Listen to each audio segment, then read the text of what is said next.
नमस्कार दोस्तों। कुछ अफवाहें ऐसी होती है जो सदियों से चली आ रही है, दशकों से चली आ रही है और वो कई ऐसे भ्रांति को, कई ऐसे मिथकों को जन्म देती है जो बाद में बहुत नासूर हो जाता है। दोस्तों, एक ऐसी ही अफवाह भारत के आजादी के बाद से ही चली आ रही है और वो आज तक उसी स्थिति में है जिस स्थिति में आजादी के समय चली थी। पहले की सभी सरकारों ने और अभी की सभी सरकारों ने कभी इसका खंडन करने का कोई कोशिश नहीं किया और वो खंडन करना भी नहीं चाहती। जानती है कि अगर इस चीज पर वो जरा सा भी कुछ बोलेगी तो उनके लिए एक बड़ा बवंडर खड़ा हो जाएगा। दोस्तों, मैं बात कर रहा हूं भारत के संविधान के निर्माण की, भारत के संविधान के निर्माताओं की। जी हां दोस्तों,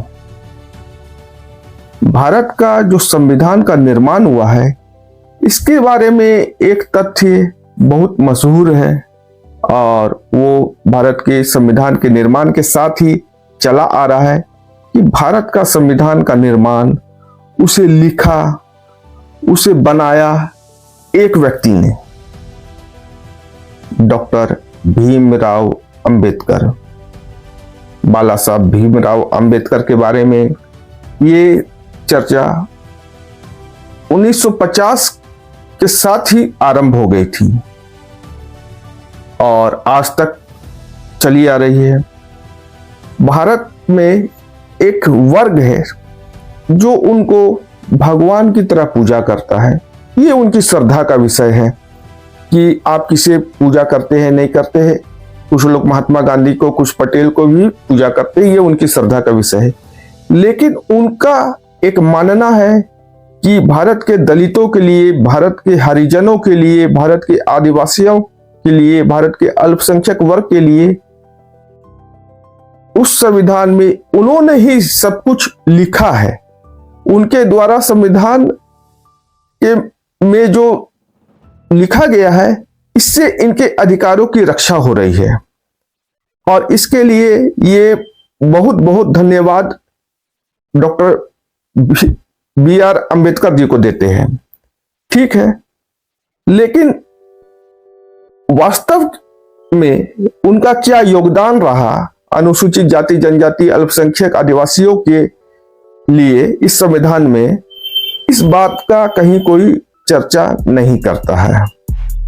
तो हम लोग आज इस चर्चा पर आते हैं कि भारत का संविधान का निर्माण कैसे हुआ, भारत के संविधान के निर्माण में कौन कौन लोग थे, किनका प्रमुख योगदान था, कितनी समितियां थी और किस तरह से इसका निर्माण हुआ। डॉक्टर भीमराव अंबेडकर जी की भी हम लोग चर्चा करेंगे और इस चर्चा के माध्यम से हम जानेंगे कि उनका क्या रोल रहा है इन दलितों के अधिकारों के संबंध में। तो दोस्तों, सबसे पहले संविधान सभा की जो मांग की गई थी 1895 में बाल गंगाधर तिलक ने उठाई थी और उसके बाद 1925 में महात्मा गांधी की अध्यक्षता में कॉमनवेल्थ ऑफ इंडिया बिल प्रस्तुत किया गया, जो भारत के लिए संवैधानिक प्रणाली की रूपरेखा प्रस्तुत करने का प्रथम प्रयास था।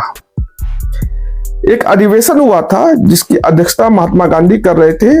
1925 में कॉमनवेल्थ ऑफ इंडिया बिल वहीं पर आया था और वहां पर महात्मा गांधी ने कहा था कि संवैधानिक प्रणाली की रूपरेखा हमें बनानी चाहिए और इसका जो है एक उन्होंने कोशिश किया था। और उसके बाद, उससे पहले भी 1895 में बाल गंगाधर तिलक ने ये बात कहा था कि हमें हमारा अपना संविधान चाहिए, हमें अपना स्वराज चाहिए, स्वराज हमारा जन्मसिद्ध अधिकार है, ये उनका कहना था। दोस्तों, संविधान का जो निर्माण चालू हुआ वो 1945 में द्वितीय विश्व युद्ध के समाप्ति के बाद चालू हुआ। द्वितीय विश्व युद्ध की समाप्ति जब 1945 में हुआ तो उस समय ब्रिटेन में एक नई सरकार बनी और इस सरकार ने भारत के संबंध में अपनी एक नीति को निर्धारित करते हुए भारत में किस तरह से आजादी दी जाए, भारत को किस तरह से आजाद किया जाए और वहां पर जो सरकार बने उसके लिए क्या संविधान हो, इसके लिए उन्होंने 3 लोगों को भारत भेजा। ब्रिटिश प्रधानमंत्री इटली ने कैबिनेट के 3 मंत्री लॉरेंस, क्रिप्स और अलेक्जेंडर को भारत भेजा। मंत्रियों के इस दल को कैबिनेट मिशन कहा गया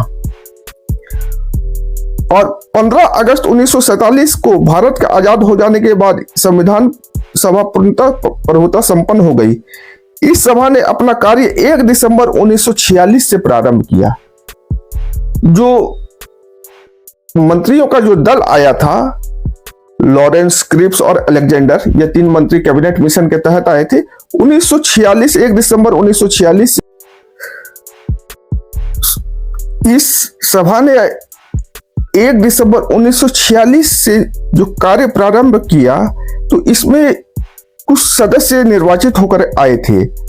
भारत के राज्यों की सभाओं के निर्वाचित सदस्यों के द्वारा चुने गए थे डॉक्टर राजेंद्र प्रसाद, डॉक्टर भीमराव अंबेडकर, सरदार वल्लभ भाई पटेल, श्यामा प्रसाद मुखर्जी जो बाद में भाजपा के संस्थापक हुए, जवाहरलाल नेहरू, मौलाना अब्दुल कलाम आजाद आदि इस सभा के प्रमुख सदस्य थे।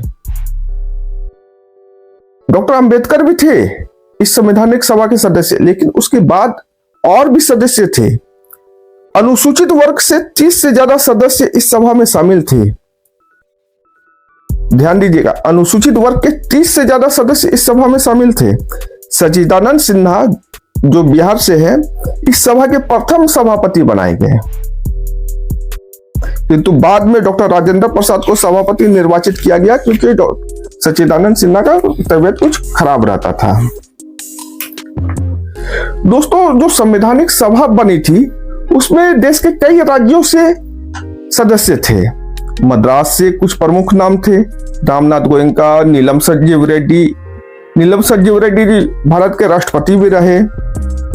A.K. मेनन जो उस समय रक्षा मंत्री थे नेहरू जी के शासनकाल में, महबूब अली बेग, डॉक्टर भीमराव अंबेडकर महाराष्ट्र से सदस्य थे, वल्लभ भाई पटेल भी इसमें सदस्य थे, श्यामा प्रसाद मुखर्जी बंगाल से थे, प्रभुदयाल हिम्मत सिंह जी थे, संयुक्त प्रांत से अजीत प्रसाद जैन, फिरोज गांधी आपके इंदिरा गांधी जी के पति, गोविंद वल्लभ पंत, आचार्य कृपलानी, पद्मत सिंघानिया, इस तरह से कई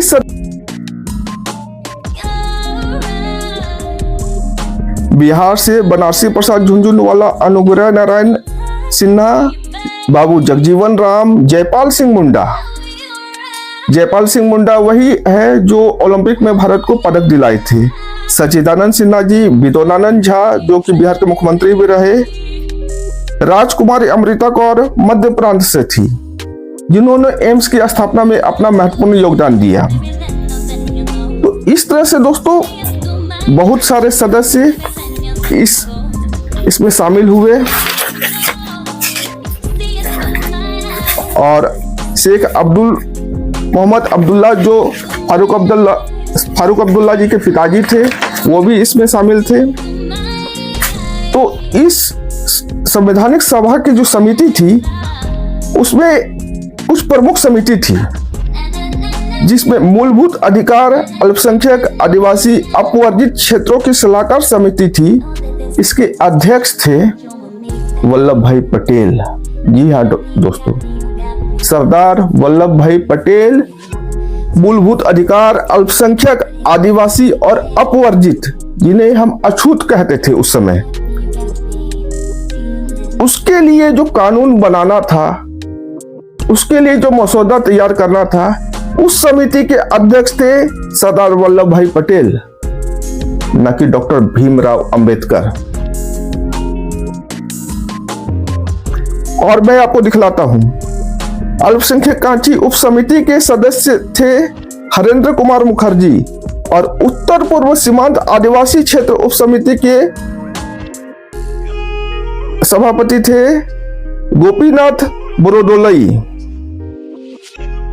अब जब आदिवासी, अनुसूचित जाति, जनजाति, दलित, पिछड़ा, अल्पसंख्यक, इन सबों के लिए जो कानून बनेगा, वो कानून का मसौदा सरदार वल्लभ भाई पटेल तैयार कर रहे हैं, तो फिर कहां से आता है बात डॉक्टर अंबेडकर जी का? दोस्तों, एक अफवाह फैलाया गया है, और मैं जो बात बोल रहा हूं, ये सारा बात मैं डिस्क्रिप्शन में लिंक दे दूंगा, वहां से आप लोग इसको देख सकते हैं। दोस्तों, जिस तरह का अफवाह अंबेडकर जी को लेकर के फैलाया गया, इसमें अंबेडकर जी का तो अपमान हुआ ही, लेकिन सबसे बड़ा अपमान भारत के संविधान का हुआ। क्योंकि आज लोग बोलते हैं कि भारत के संविधान के निर्माता, भारत के संविधान के जनक। अरे भैया, भारत के संविधान का निर्माण एक आदमी नहीं किया है, 299 मेंबर मिलके किए हैं, और बहुत लंबा चौड़ा उसका प्रोसेस रहा है। इतना लंबा चौड़ा प्रोसेस आपको मैं दिखलाता हूं, बताता हूं कि संविधान सभागृह, आज का संसद भवन हॉल में संविधान सभा की पहली बैठक हुई थी। संविधान को संबोधित करने वाले प्रथम व्यक्ति थे जेबी कृपलानी। इनकी अध्यक्षता सच्चिदानंद सिन्हा ने की। स्वतंत्र देश की मांग करते हुए मुस्लिम लीग ने इस बैठक का बहिष्कार किया था। जब 1946 में संविधान सभा की पहली बैठक हुई, तो उसी समय मुस्लिम लीग ने कहा दिया था कि हमें अलग राष्ट्र चाहिए, हम इस सभा को नहीं मानते हैं, हम इस संविधान समिति को नहीं मानते हैं। 11 दिसंबर 1946 में राजेंद्र प्रसाद संविधान सभा के अध्यक्ष, हरेंद्र कुमार मुखर्जी उपाध्यक्ष निर्वाचित हुए। 13 दिसंबर 1946 को जवाहरलाल नेहरू द्वारा उद्देश्य प्रस्ताव पेश किया गया। 22 जुलाई 1947 संविधान सभा ने तिरंगे को राष्ट्रीय ध्वज के रूप में स्वीकार किया, और हमें 15 अगस्त 1947 को आजादी मिली। दोस्तों, 29 अगस्त 1947 में मसौदा समिति बनी। पहली बार यह समिति कार्य मतलब कि सामने आई, मसौदा समिति, ड्राफ्टिंग कमेटी, जिसके अध्यक्ष डॉक्टर बाबा साहेब अंबेडकर थे। अब बताइए, उतना कहानी हो गया, इतना प्रोसेस चला, सब कुछ हुआ, तब लास्ट में एक ड्राफ्टिंग कमेटी बनी कि जिसके अध्यक्ष डॉक्टर बी.आर. अंबेडकर जी को बनाया गया। अब यह ड्राफ्टिंग कमेटी क्या करेगी? पिछली जितनी कमेटियां थी, और उस कमेटियों के माध्यम से जो प्रस्ताव आएगा, उस प्रस्ताव में से वो उन मुख्य बिंदुओं को निकालेंगे, और निकाल करके एक फाइनल ड्राफ्ट तैयार करेंगे संविधान का। आप एक उदाहरण से समझिए, आपके घर में यदि कोई अच्छा भोजन बनता है, एक अच्छी सब्जी बनती है, तो उस सब्जी में सब्जी रहती है, मसाला रहता है, तेल रहता है, लाने वाला भी रहता है, बनाने वाला भी रहता है, नमक भी पड़ता है। तो क्या सारा क्रेडिट हम लोग नमक को दे देते हैं, या सारा क्रेडिट मसाले को दे देते हैं? बनाने वाले को भी क्रेडिट दिया जाता है, और सबसे ज्यादा क्रेडिट उसी को दिया जाता है। तो ये पूरा का पूरा मसौदा समिति को दिया जाना चाहिए, संविधान सभा को दिया जाना चाहिए, ना कि किसी एक व्यक्ति को दिया जाना चाहिए। मैं आपको दिखलाता हूं, मसौदा समिति जो बनी थी, इसके अध्यक्ष डॉक्टर बाबा साहब अंबेडकर बनाए गए। इनके अन्य सदस्य ये थे कन्हैया लाल मुंशी जी, मोहम्मद शहदुल्ला, अलादी कृष्ण स्वामी अय्यर, गोपाल स्वामी अयंकर, एन माधवराव, पूनाराव शाह, टी कृष्णमाचारी। ये उस मसौदा समिति के सदस्य थे, जिसके अध्यक्ष हुआ करते थे doctor B are Ambedkar ji. वो अकेले कोई काम नहीं किए हैं, वो भी कुछ लोगों को साथ लेकर के किए है, लेकिन हल्ला अफवाह क्या है, लोगों के बीच आज भ्रांति क्या है। अंबेडकर जी ने संविधान बनाया है, अंबेडकर जी ने संविधान लिखा है। अरे भैया, अंबेडकर जी एक छोटी सी कमेटी के अध्यक्ष थे, 298 लोग और थे, टोटल 299 लोग थे इस कमेटी में।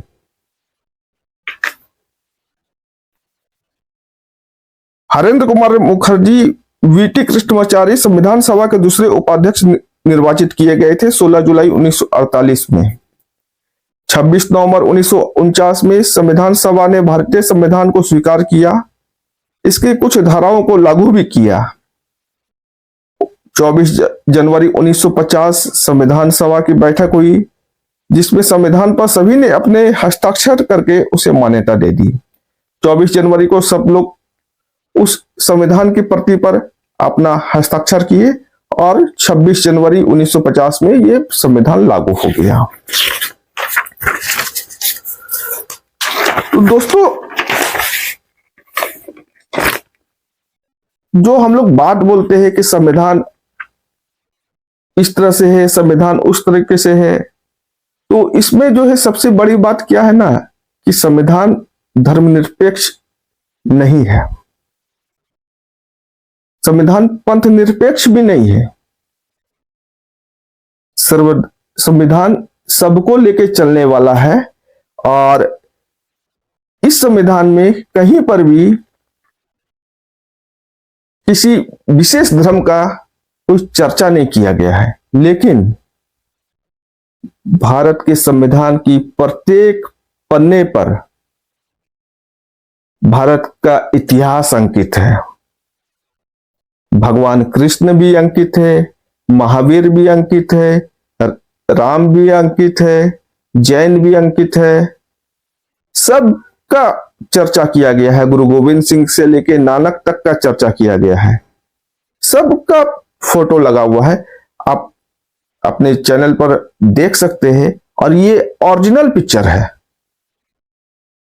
जो सौजन्य से मिला है, मैं उसे आभार दे दूंगा। तो इस तरह का जो है चर्चा हुआ। अब इस संविधान में जो है कुछ बातें ऐसी आई कि कुछ लोग इसका विरोध में भी आ गए। दोस्तों, सबसे ज्यादा सवाल संवैधानिक सभा ने ही उठाए। संविधान की ड्राफ्टिंग के दौरान इसमें संशोधन के कुल 7635 प्रस्ताव लाए गए थे। इनमें से 2473 संशोधन स्वीकार भी किए गए। मैंने आपको पहले भी बताया था कि सभी समितियों से प्रस्ताव आए, 7635 प्रस्ताव आए थे, लेकिन मसौदा कमेटी ने उनमें से 2473 प्रस्ताव को स्वीकार किया और उसे ड्राफ्ट किया, जिस समिति के अध्यक्ष अंबेडकर जी थे। असेंबली के सदस्य नजीरुद्दीन अहमद ने ड्राफ्टिंग कमेटी की कामकाज पर इतने सवाल उठाए थे कि 25 नवंबर 1949 को संविधान का ड्राफ्ट पेश करते समय ड्राफ्टिंग कमेटी के चेयरमैन डॉक्टर भीमराव अंबेडकर ने खास तौर पर इसका जिक्र किया। डॉक्टर अंबेडकर ने 25 नवंबर 1949 को सभा में कहा था, नजीरुद्दीन अहमद ने ड्राफ्टिंग कमेटी को ड्रिफ्टिंग कमेटी का नाम दिया। उनको शिकायत यह है कि ड्रिफ्टिंग कमेटी ने कई बार अपना रुख बदला, लेकिन ये ड्रिफ्टिंग, इसका अर्थ होता है निरर्थक भटकना नहीं है, बल्कि लक्ष्य को तलाशना है। संवैधानिक सभा में एक बात थी कि हर कोई इस बारे में चर्चा कर सकता है, अपना सुझाव दे सकता है, सकारात्मक हो नकारात्मक हो, आपको अच्छा लगे नहीं लगे, बोलने का अधिकार उस समय था।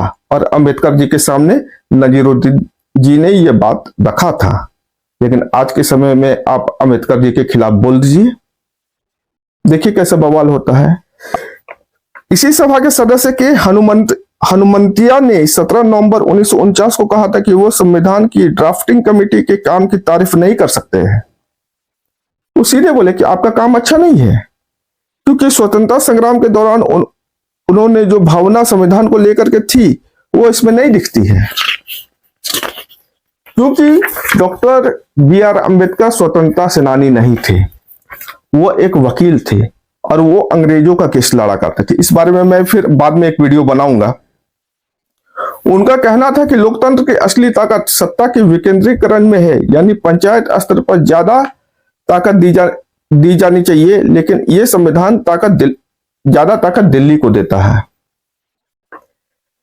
क्योंकि सत्ता का विकेंद्रीकरण और पंचायत स्तर पर ज्यादा से ज्यादा पावर मिले। ये सुझाव और ये विचार महात्मा गांधी जी का भी था। के हनुमंतिया ने ड्राफ्टिंग कमेटी के सदस्यों की भी आलोचना की थी। उनका कहना था कि ड्राफ्टिंग कमेटी के सदस्य में कई लोग बहुत काबिल है, लेकिन फिर भी स्वतंत्रता संग्राम के बारे में उनके विचार आंदोलन के नेताओं से मेल नहीं खाते। आप एक अच्छे वकील हो सकते हैं, लेकिन आप गांव से शहर तक का विचार आपके साथ जुड़ा हुआ नहीं है, आप आंदोलनकारी नहीं है। उनका कहना था कि ड्राफ्टिंग कमेटी के सदस्य कानूनी मामलों के जानकार है, लेकिन ये उन्हीं कानूनों के जानकार है जो आजादी से पहले अंग्रेज ने बनाए थे। क्योंकि आप लोग लंदन से पढ़े हुए हैं, भारत से आपका कोई ताल्लुक बहुत ज्यादा नहीं रहा। हमारा संविधान बनाने के लिए सिर्फ ये काबिलियत काफी नहीं है। अब बताइए कि हनुमंतिया, नजीरुद्दीन जी, इन्होंने किस तरह से संविधान समिति का जो है विरोध किया। तीसरा विवाद एक और आता है, कॉन्स्टिट्यूशन असेंबली के चुनाव पर ही लोगों ने सवाल उठाए।